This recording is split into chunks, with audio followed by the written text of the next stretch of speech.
Is the world a good or a bad place? The answer to this question is clear when one evaluates the entire historical struggle of not just humanity, but of life as a whole. No, the world is not a good place in its natural state, but humanity is increasingly good, and through technological and moral progress, we are making the world a better place, for ourselves at least. My perspective about this state of the world is the reverse of what many people believe. It's instead very popular to subscribe to retrograde theories like the Noble Savage or Garden of Eden, or we were in perfect harmony with the planet before humanity ruined it with its technology or consumerism, or until the white man invaded indigenous peoples living in harmony with nature. When one believes these theories about humanity's interaction with the natural world, it's easy to trivialize the epic violence and torment nature has continuously hoisted upon us since the beginning of the history of life. To overlook the fact that up until modern times, every human action was a desperate and often failed attempt to protect our survival is an ignorance only afforded to us by our success in that very endeavor. In other words, the only way one can hold the world view that life was better in nature is by being spoiled by the very thing they rail against, the deviation from nature. To put it again in another way, only from a warm, luxurious house and an advanced civilization safe from all natural predators can we even fathom the idea that nature is good.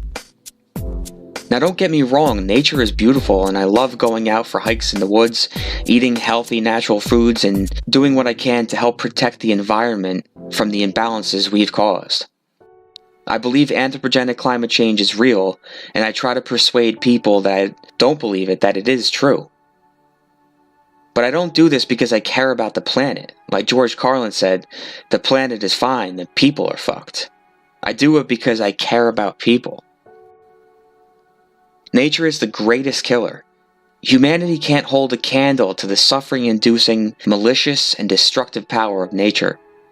Over 99% of all species that have ever existed on this planet have gone extinct. Some billions of species completely wiped out.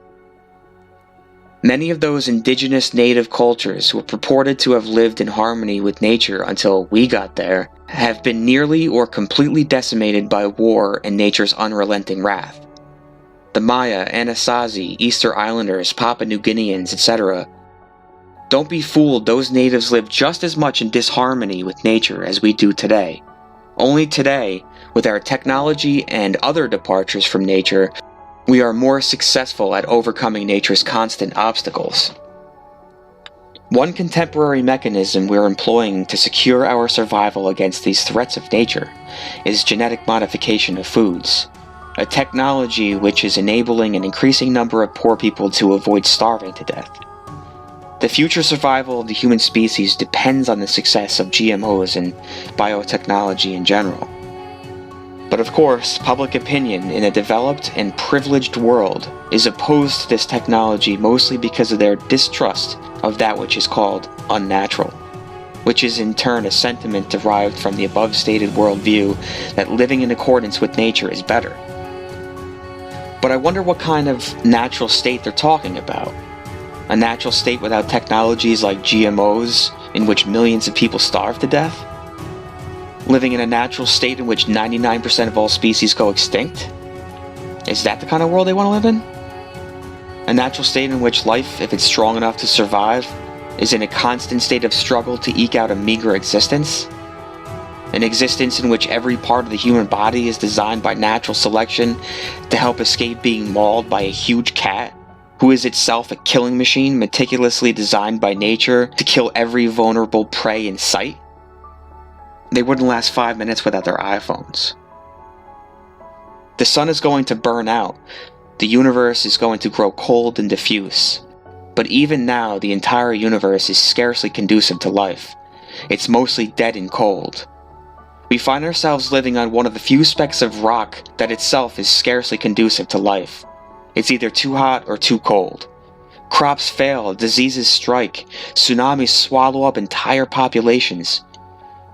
These are all very natural occurrences. So the world, or the universe as a whole that we live in is not good if our metric of determining the meaning of good is the well-being of living creatures. What is in fact good, what is praiseworthy, is the tenacity of life to overcome this almost uninhabitable environment, and it's humanity that is exceptionally good at surviving, beating nature. So I praise humanity, and therefore look to the present and the future potential for unlimited progress as the place we should want to be. Not the romanticized and idealized past, or the romanticized and idealized state of nature.